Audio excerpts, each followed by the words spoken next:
everybody. Thank you so much to come to the SPJ, the Society of Professional Journalists, public forum on the First Amendment and the public university. And we'll be talking about that in just a few minutes. I wondered if I can just add a couple of items of welcome to the thank you for coming. And that is, for those of you who are interested in attendance vouchers, we got them. See our SPJ president, Cody Minnick, just outside the door. He will offer you a signed voucher at the end of the event around 6:15, 6:30. And I wanted to give a shout out to Cody, our SPJ president. Logan Hullinger is our vice president here. Candace Howell, where are you? Candace is here, very active in the SPJ and helping with our tech coordination. Thank you very much. Also wanted to thank the Hub staff who were very helpful in organizing the room for us. I want to thank Don Windsor, where are you, Don, for helping us set up the technology. This is a multidisciplinary effort here, so Don is from the comm media department, so is Candace. So I think that covers our welcome. Let me get into a little bit of background about the event. This idea of this event really came from news developments that long predated recent events of the last couple of months locally. And SPJ does events like this on a fairly regular basis.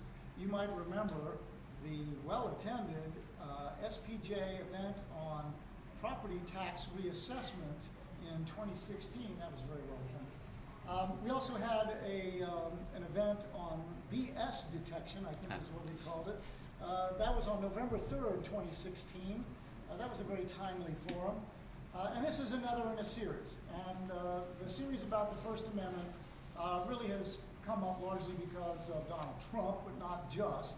But a lot of national news has got our SPJ members to think about what it means, not only to SPJ members, most of us are journalism and communication students, but also to anybody on the campus community or in any community nationwide.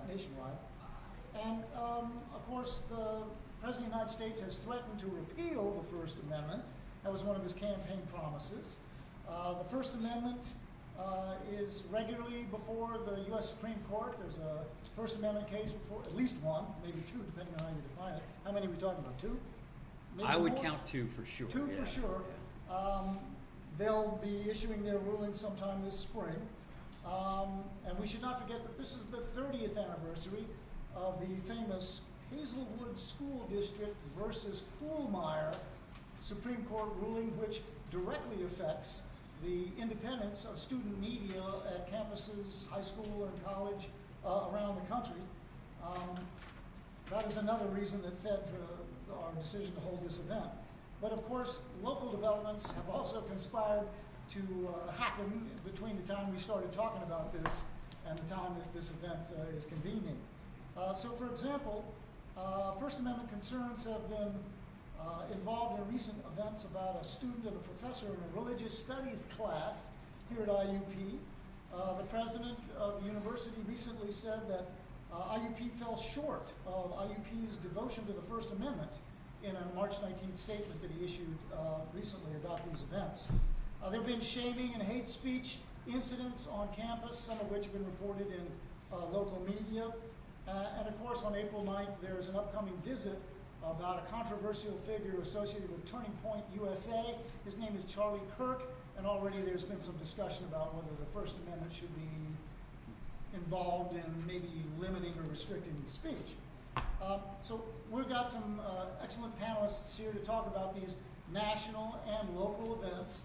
And of course, discussion is what this is all about. It's a forum. It is not a lecture, so we encourage participation by our audience. And we will plan on making sure that at the end of our discussion that audience questions are entertained. We're not sure how long the panel discussion will last, but certainly we're interested in having an interactive exchange of views. So let me introduce our panelists who will be talking about the First Amendment and how it applies to this community at our meeting here today. First is Frank Lomonte. Frank is the current director of the Breckner Center for Freedom of Information at the University of Florida. He is the former executive director of the Student Press Law Center in Washington, D.C., whose pro bono legal advice has been invaluable to student journalists around the country, including some here. Before becoming holding these positions, he was an attorney and an award-winning investigative journalist. He is clerked in federal appellate courts. We also have Ms. Michelle Freiling, Executive Director of Communications and Media Relations at IUP. She manages a staff of 7 and an annual budget of as much as $900,000. She's been employed by IUP for 25 years. We also have 2 student journalists. Christopher Hayes is a journalism and PR major and editor-in-chief of the student newspaper, The Pen. And Logan Hullinger is a journalism and PR major and a staff reporter for the online newspaper, The Hawkeye.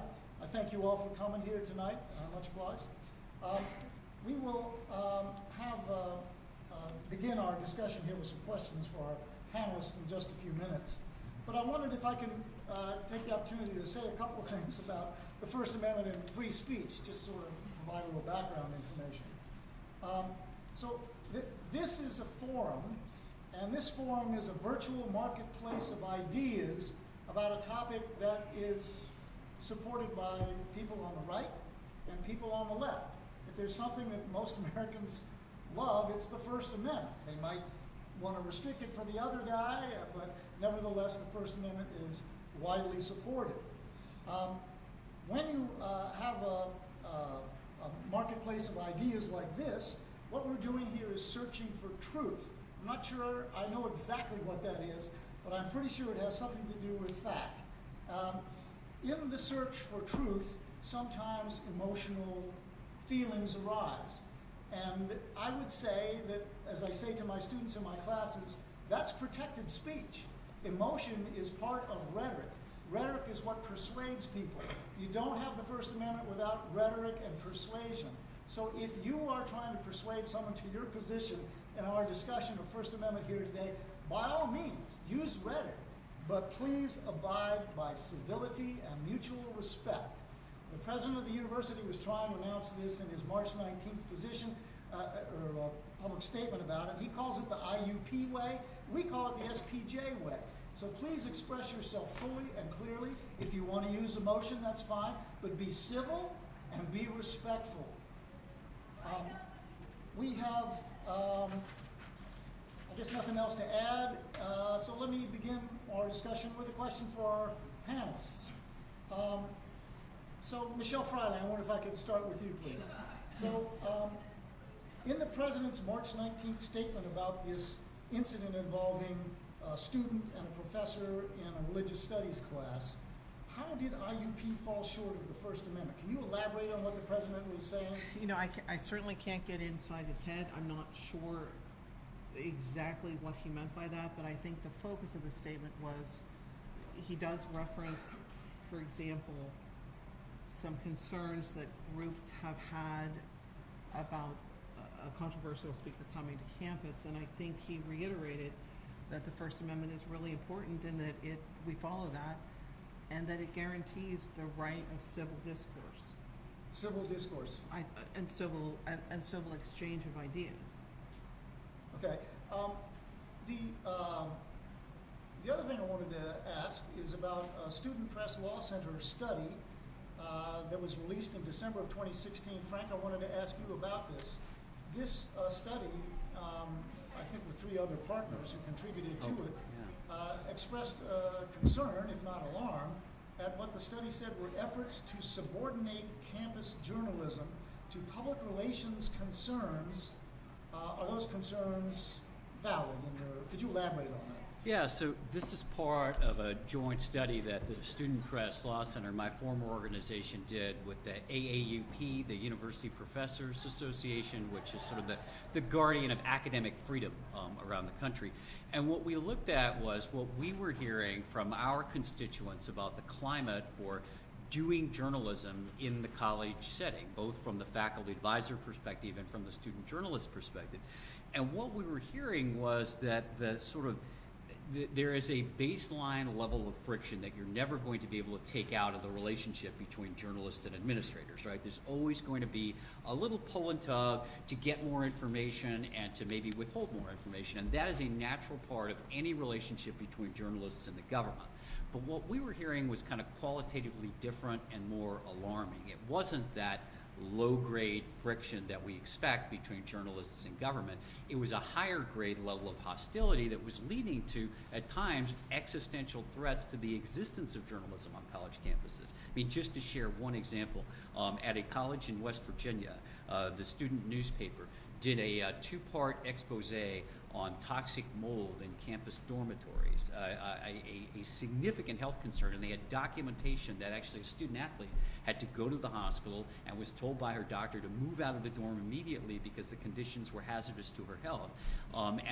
After publicizing that story, instantaneously, the faculty advisor to the newspaper received a 2-sentence email saying, "Your services are no longer required, pack your bags," without any other explanation. That's the kind of existential threat to the well-being of journalism on college campuses that we were frightened by. The fact that journalism was not just a source of friction and consternation and good faith differences of opinion among people, but that people in authority were actually using their punitive power over journalists and over advisors to snuff out investigative reporting. And we're seeing that. I mean, the last 48 hours have been kind of an especially frightening little snapshot for the condition of journalism on college campuses. Just to give you the headlines from colleges around the country, the college newspaper at Brooklyn College announced that they were out of money and would be holding a bake sale so that they could raise enough money to print for the rest of the year, or else they'd have to go under. The college newspaper at SMU announced that they were going under and that they were going to turn themselves into nothing more than a website maintained by the journalism department. And the college newspaper at Wichita State suffered a 25% cut in their funding that has every earmark of being retaliatory punishment for their investigative reporting. This is just the last 48 hours worth of headlines. So it's a very scary and precarious time for journalism on college campuses, and I hope we get to talk about this some more, but I think my message would be, and certainly SPLC's message would be, that it is not a time in the civic condition of our country and the condition of the news industry generally, it is not a time for colleges to be withdrawing their support from student media. It's a time for them to be doubling down on their support for student media, because student media at times is the community's only information lifeline. Michelle, can I return to you? I wanted to ask you to respond to some of what Frank was saying. I don't think that we're SMU here, but I think what he did say was that there are some efforts to subordinate campus journalism to public relations concerns. Can you talk a little bit about that from your perspective? Well, I think I'd also like to hear maybe from Chris, from the Penn standpoint. I'm not aware, but maybe I'm just not informed. Have there been efforts to defund you or to abridge your funds? I'm not sure, because that's what you're concerned about. That's a national concern. And I don't know that, so I can't speak to that. Yeah, a lot of that stuff is above my head. That's like student co-op stuff, not really the Penn stuff. I do know the Penn's budget is significantly less than a lot of other organizations, such as SGA and other organizations that are a part of the university. But the Penn is its own entity, and I know that the budget is still decent, but it has gone down over the past decade or so. I know that for sure. And if I could respond to that from a personal point of view, I've been here for 15 years, and twice in the 15 years, the Student Cooperative Association has tried to cut the Penn's budget for newsprint. That's $30,000, which would, for all intents and purposes, lead to the elimination of the Penn as a print product on the newspaper. Now, that's not directly tied to the administration, but is directly tied to the Student Government Association, which was retaliating for some of the coverage that the Penn had done, and that goes back probably 8 years or more from the second time that happened. And that's part of the concern here at IUP, not necessarily that it's tied to the administration. Because the student co-op is separate from the university administration. So I don't know, I have no idea, Chris, what kind of budget you request or how that's funded or what the expectations are for advertising revenue. I'm sorry, I can't really speak to that. I just don't know. What about beyond the revenue, though? What about just the mission of the Public Information Office at IUP? It obviously has an interest in sustaining enrollment and making sure that the financial stability of the university is maintained. And doesn't that present a kind of a conflict of interest sometimes when information that might be unflattering to the university might be better for your perspective if it wasn't published?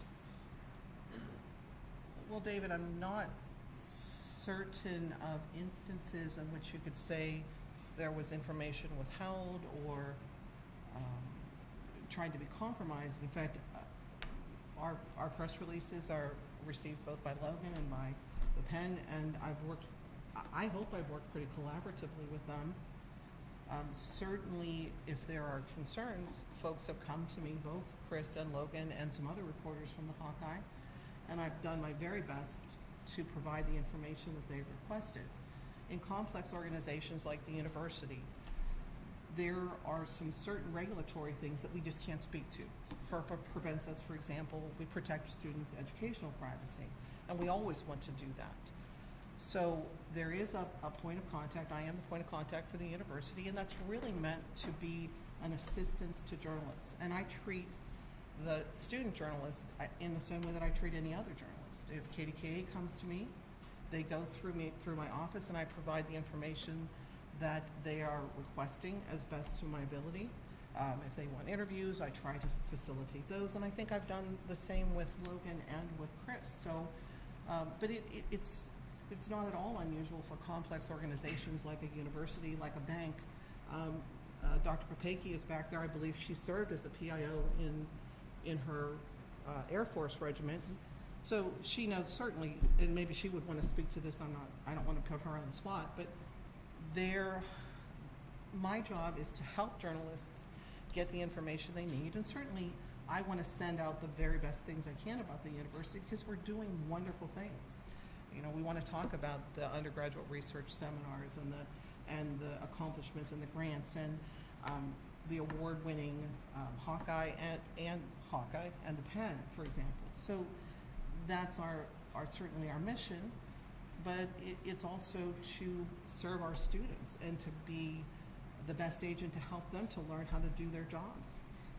If I could jump in on that, and this is not an IUP comment whatsoever. In fact, I don't perceive, my phone has not rung with a complaint about IUP on this, but industry-wide, I think it's a very good, healthy conversation to have about what is the right role of the people who are in that public relations and marketing function for universities, because I just came from one in Indiana where there has been open friction between the student media and the public relations and marketing department over the issue of access to key employees on campus. And this is a recurring problem that we do hear complaints about, not just from student media, but from professional media as well, that and also, by the way, not university limited either. In many government agencies now, media relations offices can become a bottleneck that interferes with the ability of journalists to get meaningful access to the decision makers on campus. Again,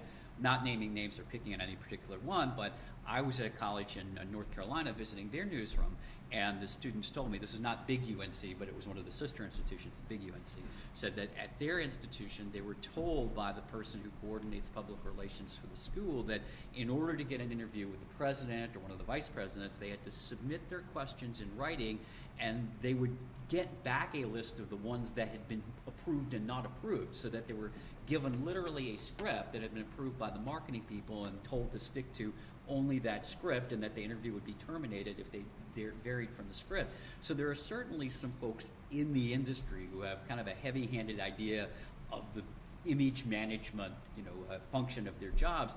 And I think there are some unhealthy practices out there. Again, not an IUP specific comment, but I do think industry-wide that's a good discussion to have about what that proper role is. Well, let's ask our student journalists about that. So, Chris, what do you think? Have you got any personal perspective about the issue of the management of news by administrators at public universities as it relates to the news that you're working on? I think it's hard to say. For the most part, I think Michelle was kind of on the money. In times that I've had to get stories for either the Penn or for the Hawkeye, when I did some stuff for the Hawkeye, Michelle has hooked me up with whoever needs to be talked to, and it's worked out well for the most part. there have been a couple instances, which we'll probably talk about in a little bit, that there was a little bit of disconnect or stuff like that. But I think in regards to getting information for stories that I've written personally or for stories that the Pen has run, and Michelle sends us news releases almost every week of stuff that's going on at the university, which is great. But I think for the most part, I haven't had much trouble with anything like that. I'm not sure about Logan, though. I wouldn't say I've ever had trouble with direct actions that would make it harder to cover something, but I would say that there's been waves of hesitancy that have kind of spread across faculty members, because when I came to this university, I can only speak to my 4 years of experience here, it was much easier to find professors who I believe would be experts in the field and be able to give me information on a related topic that would gladly be willing to help me. But over the past couple of years especially, I've noticed a sort of hesitancy for professors to even engage with me via email or speak with me on certain topics. And I believe this is because past coverage, which has shed a negative light in some ways on the university, and there have been instances where there was administrative action against people who have been featured in our articles, that there's been kind of messages sent out to faculty that, yeah, watch your head, because if something bad, if you say something bad, there is a chance that there will be follow-up consequences to this. And not saying that's a common occurrence, but because it has happened before, teachers are in general less willing to talk, and if they are willing to talk, oftentimes they will be arranged third party. I've noticed a couple occasions, for example, where I've had interviews through Fryland or through Michelle with another professor. And as a journalist, it makes it more difficult. I can understand where this is going, because as you're right, there's a lot of news releases that say the great things that IUP are doing, and those are greatly overshadowed by negative media, because IUP very often makes it in the media for the wrong things. But that's what people are attracted to, so that's not a pattern that I see changing. And I understand that you want to shed the best light possible in the university, and we would love to as well. I feel like the Pen's more engaged with that, because they cover, I feel like the classic university newspaper, and the Hawkeye's more investigative. We oftentimes take articles that are more spot news and delve deeper into them, which can either yield good results or bad results. Good results being, for example, the poverty article. Indiana is not nearly as in poverty as people thought it would be. Sometimes it ends positive, and sometimes it ends in a negative perception of IUP, such as the library story. So I would not accuse anyone of intentionally trying to censor information, but I would say that past dealings between the media and public relations at IUP have affected how journalists are treated and how accessible information is in general. So I wonder if we could, since you mentioned the library reading story, I wonder if we could get down to some cases here. So one of the cases would be that reading story. And the story was about a plan to de-accession the contents of the library. About a third of the books in the library were supposed to be removed to make room for other issues. The woman who criticized the process was punished by the university for doing so. At least that's the way it appeared. She was told to leave, and her pay was continued. And then the issue, the debate between the administration and certain members of the faculty moved into a task force that was, a secret task force. And that would be an example, that appears to me, where the university is clearly interested in protecting its administrative prerogatives, but there was also keen public interest in what was going to happen to a third of the books in the library, and for what purpose. So I wondered if that would be a case you'd be willing to talk about. Michelle, or any of our panelists? Yeah, that was mostly what I was referencing. So that could be taken by anybody, because that was the situation I was referring to with the library. Just to add on, I could tell, because I tried very hard to find confirmation on the record of what was going on, and we had ideas floated behind or off the record, but we usually have a policy not to publish said comments. But we basically had a good idea of what was happening, and everything led to our conclusion, which we decided not to directly make in print because we felt like the sources were too shoddy.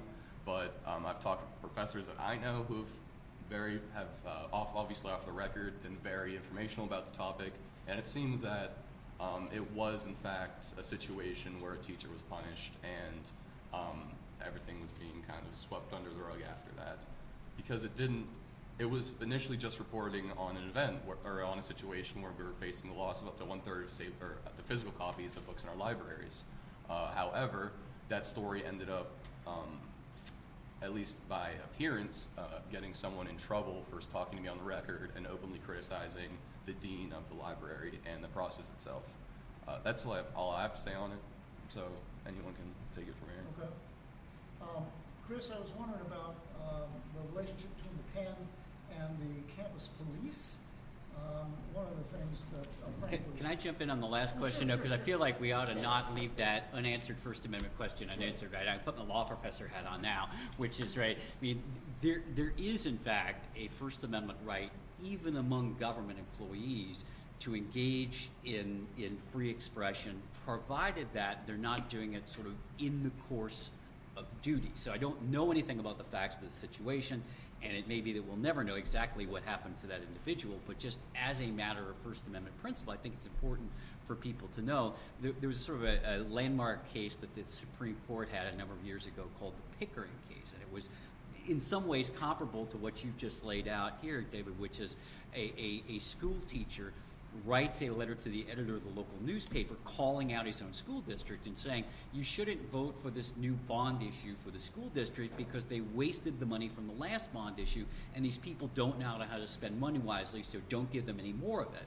And he gets fired for the content of this letter to the editor, and the Supreme Court says, no, that's constitutionally protected speech. He was sort of speaking as a citizen whistleblower. He wasn't being paid to write letters to the editor of the newspaper. That was something that he did in his citizen role, and therefore he should be able to challenge this and get his job back. So just as a matter of First Amendment principle, I do think it's important for people to know that, you know, if you're an employee at a public institution, at a state institution, you don't forfeit all of your First Amendment protection, even when you're talking about things that you may have learned in the course of duty. The two things you can't do safely and not get fired are you can't hold yourself out as an official spokesperson for the institution when you're not. That's certainly not protected speech.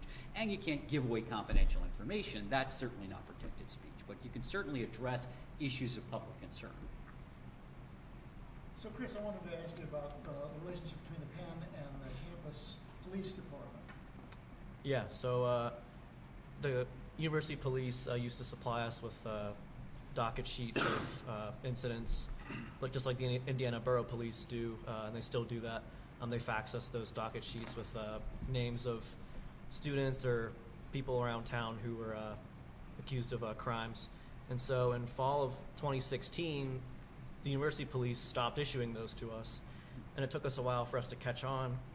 And I was the copy editor at the time, and it's my job to enter the police blotter into the issues. Issues come out twice a week, so I do the blotter twice a week. And I wasn't getting those faxes, and so I kind of asked our editor-in-chief at the time, Sam Barnhart, like if she knew anything about it. She said she didn't know anything about it. So I went down to the UP station and asked them why they weren't sending those to us.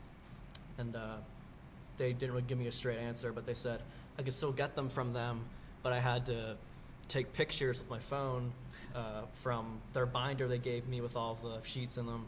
I had to walk in, take pictures, and I couldn't take the binder with me. I could just take pictures, and then I had to be on my way and go from there.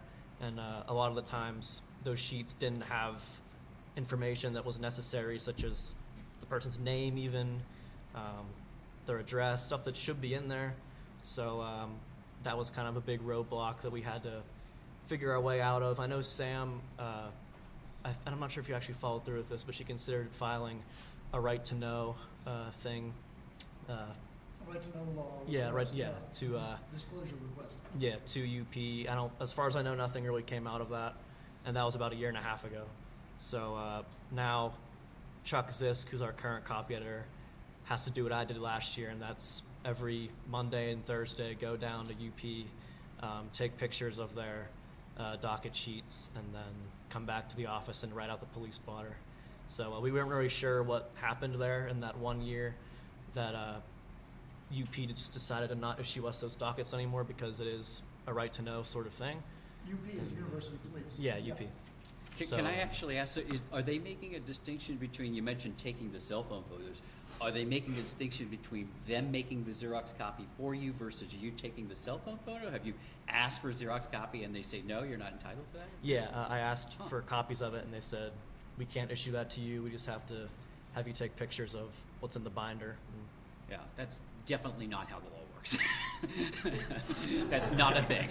That's definitely not a thing. Tell us how it works. I mean, every state has an equivalent of the right to know law, right? And in every state, anything that you have the right to eyeball, you also have a right to keep a copy of. There's no such thing as a right to inspect but not copy. And so it may be that they can impose a per page fee to copy it, which is supposed to be a nominal fee, but the idea that you're not entitled to have one, period, full stop, is an incorrect understanding of the law. I will say, going back to my SPLC years of answering calls like this around the country, that university police departments in general, right alongside of athletic departments, are the two areas of greatest friction between journalists and universities, and understandably so, because when you think about, well, what are the things where universities are sort of most exposed to high-profile cases that might blow back on them in their public image and in the eyes of their donors and their alumni, right? It's sports and crime.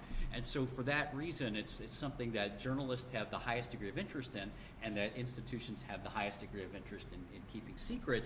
And police departments are still, to this day in the year 2018, operating under an understanding of the law that hasn't been true for now approaching 30 years, that the FERPA law, right, the Federal Student Confidentiality Law, which I'm sure we'll talk more about later on, was amended by Congress back in the early 1990s specifically to say that police reports are not FERPA records. The period, full stop, couldn't be clearer in the federal law, and there are still many police departments around the country where when you walk in and you ask to see a report, you'll get it with all the names of students blacked out, and they'll say FERPA made us do this. And that would have been a very good answer in 1989, but it is not a good answer today.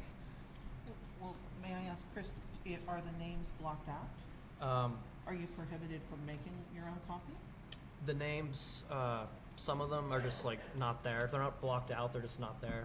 And sometimes I'll go in and see a name, and then there's other information that's not present. So I'm not sure exactly in regards to the law which items of the info have to be there and which don't, but it's inconsistent a lot of the times, at least when I went last year, as to which parts of the information are there and which parts aren't.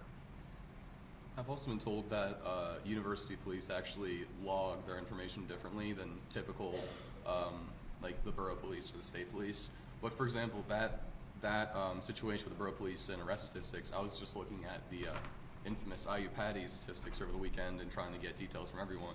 And when I went to university police, they said either look at a police blotter, which I knew I shouldn't do based on your experience. I thought it'd be more accurate if I would get like actual documents, or they said go to Michelle. And luckily Michelle was really prompt, and she gave me everything I needed very quickly. But I think access to, like at least at the university police offices isn't as accessible as it should be. Not only from your story, but my experience calling them on the phone, and luckily having Michelle to help me out and give me statistics within a day. Yeah, I mean, I would say what we're talking about here, again, not an IUP problem, a nationwide issue that it's kind of crazy that in the year 2018 there is not a nationally accepted standardized protocol for what a police report should look like, right? But there's not, and so there's not a legal requirement that each and every police report contain the following 10 pieces of data. It seems like there ought to be, and ultimately those things, for their own purposes, right, you would think they must be compiling this because they have to keep records of who they've arrested or who they have in custody. They have to know that for their own purposes, but there's really very minimal record-keeping requirements in the law, and unfortunately the law hasn't kept pace with technology because it's so much easier than it ever has been to standardize that information and to make it available to the public, but the law is still mired in a lot of cases in the 1970s and 1980s when these right-to-know laws were first written.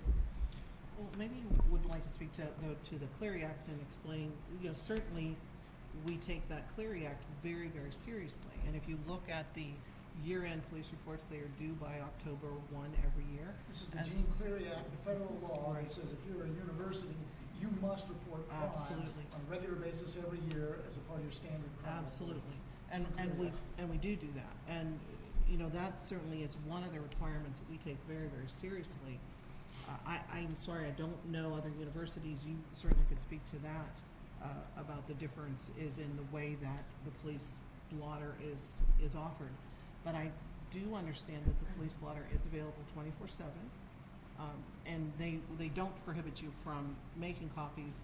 And, you know, certainly, maybe there's a discussion that needs to be had if you need printed copies, as Frank has said, with the right to know law, you can impose a nominal fee to make those copies.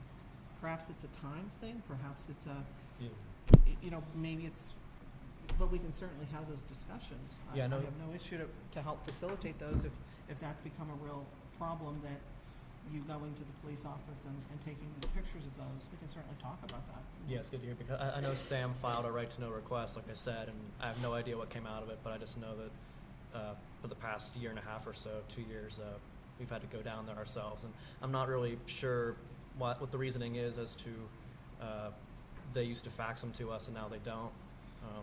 I really have no idea, but I'm glad to hear that from you. Sure, of course. Michelle, do you have an idea why you have to do that now? It seems like Well- it's just a kind of irritant to the news media, and I'm wondering how does that serve the university's interests? Well, I don't know, and I'll certainly speak to Mr. Thielen about that. It could be a technology issue, and the fact that faxes are a little bit clunky and awkward in this day and age.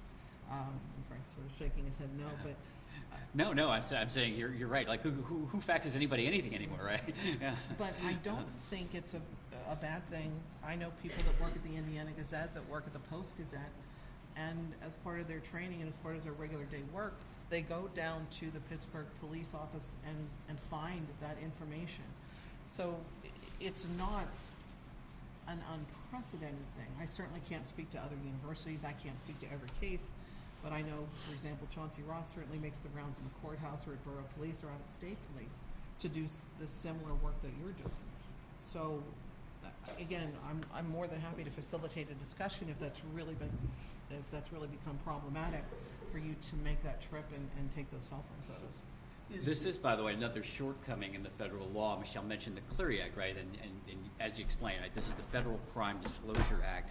And the act is fine as far as it goes, but hasn't kept pace with the way people share information today. So it is a perfectly compliant method of obeying the Clery Act if you have a paper and ink crime log sitting inside of your public safety office. That is a completely 100% legally compliant way of obeying the act, but of course that's not the way most people get their information, and so there is no requirement that it be made available electronically or that it be pushed out voluntarily to journalists. That's not in the law, and so you can get by with just having a